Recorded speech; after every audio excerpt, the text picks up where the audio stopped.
ಜಾಮ್ನಗರ್ ರಿಫೈನರಿಯ 25ನೇ ವಾರ್ಷಿಕೋತ್ಸವ ನಡೀತಾ ಇದೆ.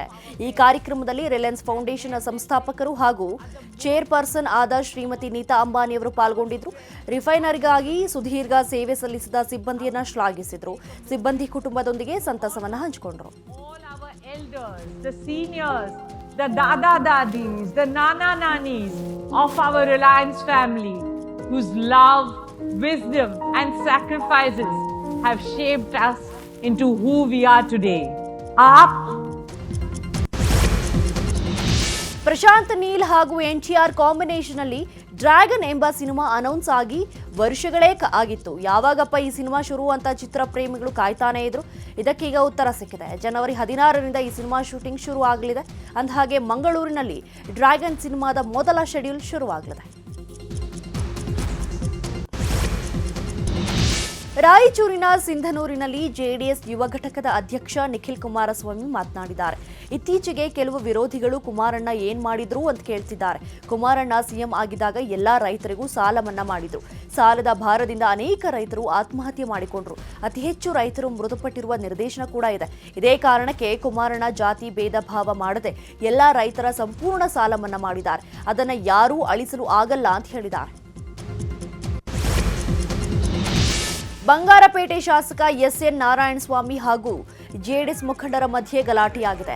ಪಿಎಲ್ಡಿ ಬ್ಯಾಂಕ್ ಚುನಾವಣೆಯಲ್ಲಿ 5 ನಿರ್ದೇಶಕರ ಪೈಕಿ 4 ಸೀಟನ್ನು ಕಾಂಗ್ರೆಸ್ ಗೆದ್ದಿದೆ. ಒಂದು ಕ್ಷೇತ್ರದಲ್ಲಿ ಮಾತ್ರ ಬಿಜೆಪಿ ಜೆಡಿಎಸ್ ಬೆಂಬಲಿತ ಅಭ್ಯರ್ಥಿ ಬಾಲಕೃಷ್ಣ ಗೆದ್ದಿದ್ದಾರೆ. ಜೆಡಿಎಸ್ ಬಿಜೆಪಿ ಸಂಭ್ರಮಾಚರಣೆ ವೇಳೆ ಕೆರಳಿದ ಶಾಸಕ ನಾರಾಯಣಸ್ವಾಮಿ ತೇಜೋವಧೆ ಮಾಡುವ ಈ ರೀತಿಯಲ್ಲಿ ವರ್ತನೆ ಮಾಡಿದ್ದಾರೆ ಅಂತ ಕಿಡಿಕಾರಿದ್ದಾರೆ. ಈ ವೇಳೆ ಮಾತಿನ ಚಕಮಕಿಯಾಗಿದೆ. ಈ ವೇಳೆ ಎರಡೂ ಕಡೆಯವರನ್ನ ಪೊಲೀಸರು ಸಮಾಧಾನಪಡಿಸಿದರು. ಬೆಳಗಾವಿ ಜಿಲ್ಲಾಡಳಿತಕ್ಕೆ ಸೆಡ್ಡು ಹೊಡೆದು ಬಿಜೆಪಿ ಶಾಸಕ ಅಭಯ ಪಾಟೀಲ್ ಧರ್ಮವೀರ ಸಂಭಾಜಿ ಮಹಾರಾಜರ ಪ್ರತಿಮೆ ಅನಾವರಣ ಮಾಡಿದ್ದಾರೆ.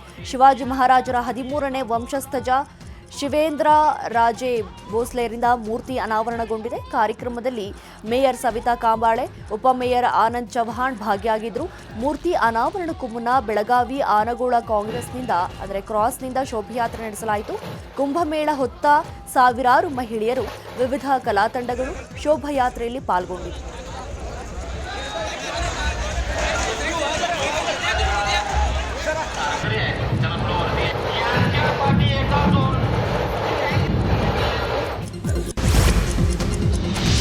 ಸಮರ್ಪಕ ರಸ್ತೆ, ಒಳಚರಂಡಿ, ಬೀದಿ ದೀಪಕ್ಕಾಗಿ ಅಪಾರ್ಟ್ಮೆಂಟ್ ನಿವಾಸಿಗಳು ಮೌನ ಪ್ರತಿಭಟನೆ ಮಾಡಿರುವ ಘಟನೆ ಕೆಆರ್ಪುರಂನಲ್ಲಿ ನಡೆದಿದೆ. ಹಳೇಹಳ್ಳಿ ಮುಖ್ಯ ರಸ್ತೆಯಲ್ಲಿ ನಡೆದ ಪ್ರತಿಭಟನೆಯಲ್ಲಿ 100ಕ್ಕೂ ಹೆಚ್ಚು ಜನರು ಭಾಗಿಯಾಗಿದ್ದರು.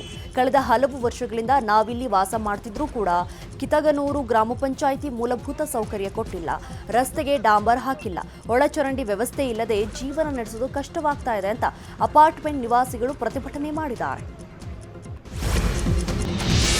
ಬಂಡೀಪುರದ ಭೀಮಾ ಅಂದೇ ಪ್ರಸಿದ್ಧವಾಗಿರುವಂತಹ ಹುಲಿ ಸಫಾರಿಗೆ ತೆರಳಿದಂತಹ ಪ್ರವಾಸಿಗರಿಗೆ ದರ್ಶನ ಕೊಟ್ಟಿದೆ. ಭಾರೀ ಗಾತ್ರದ ಭೀಮಾ ಹುಲಿಯನ್ನ ಕಂಡು ಸಫಾರಿಗೆ ತೆರಳಿದ ಪ್ರವಾಸಿಗರು ಸಂತಸಗೊಂಡಿದ್ದಾರೆ. ಹುಲಿ ಸಂಚಾರದ ದೃಶ್ಯವನ್ನ ಪ್ರವಾಸಿಗರು ತಮ್ಮ ಕ್ಯಾಮೆರಾದಲ್ಲಿ ಸೆರೆ ಹಿಡಿದು ಸಾಮಾಜಿಕ ಮಾಧ್ಯಮದಲ್ಲಿ ಹರಿಬಿಟ್ಟಿದ್ದಾರೆ. ಯಾದಗಿರಿ ಜಿಲ್ಲೆಯ ರಾಂಪುರ ಗ್ರಾಮದಲ್ಲಿ ಶುದ್ಧ ಕುಡಿಯುವ ನೀರಿನ ಘಟಕ ಉದ್ಘಾಟನೆ ಮಾಡುವಂತೆ ಆಗ್ರಹಿಸಿ ಖಾಲಿ ಕೊಡ ಹಿಡಿದು ಜನರು ಪ್ರತಿಭಟನೆ ನಡೆಸಿದರು. ಈ ಬಗ್ಗೆ ನ್ಯೂಸ್ 18 ವರದಿ ಬಿತ್ತರ ಮಾಡಿದ ಬೆನ್ನಲ್ಲೇ ಅಧಿಕಾರಿಗಳು ಗ್ರಾಮಕ್ಕೆ ಭೇಟಿ ಕೊಟ್ಟಿದ್ದಾರೆ. ಕೆಟ್ಟು ನಿಂತಿರುವ ಆರ್ಒ ಪ್ಲಾಂಟ್ ದುರಸ್ತಿಗೆ ಮುಂದಾಗಿದ್ದಾರೆ. ತಾಲೂಕು ಪಂಚಾಯತ್ ಇಒ ಭೇಟಿ ಕೊಟ್ಟು ಪರಿಶೀಲಿಸಿ ನೀರಿನ ಟ್ಯಾಂಕ್ ಸಹ ಶೀಘ್ರದಲ್ಲೇ ಉದ್ಘಾಟನೆ ಮಾಡುವ ಭರವಸೆ ಕೊಟ್ಟಿದ್ದಾರೆ. ಹುಬ್ಬಳ್ಳಿ ಧಾರವಾಡ ಬಂಟರ ಸಂಘದ ನೇತೃತ್ವದಲ್ಲಿ ಹುಬ್ಬಳ್ಳಿಯ ಆರ್ಎನ್ ಶೆಟ್ಟಿ ಕಲ್ಯಾಣ ಮಂಟಪದಲ್ಲಿ ಅಡುಗೆ ಸ್ಪರ್ಧೆ ಆಯೋಜನೆ ಮಾಡಲಾಗಿತ್ತು. ಪತಿ ಮಕ್ಕಳೊಂದಿಗೆ ಮಹಿಳಾ ಮಣಿಯರು ತರಹವೇರಿ ಅಡುಗೆ ಸಿದ್ಧಪಡಿಸಿ ಗಮನ ಸೆಳೆದರು. ಸ್ಥಳದಲ್ಲಿಯೇ ಅಡುಗೆ ತಯಾರಿಸುವ ಸ್ಪರ್ಧೆಯಲ್ಲಿ ಉತ್ಸಾಹದಿಂದ ಭಾಗಿಯಾದ ಮಹಿಳೆಯರು ಸಸ್ಯ ಮತ್ತು ಮಾಂಸಾಹಾರಿಗಳ ವಿವಿಧ ಖಾದ್ಯಗಳನ್ನು ಸಿದ್ಧಪಡಿಸಿದರು.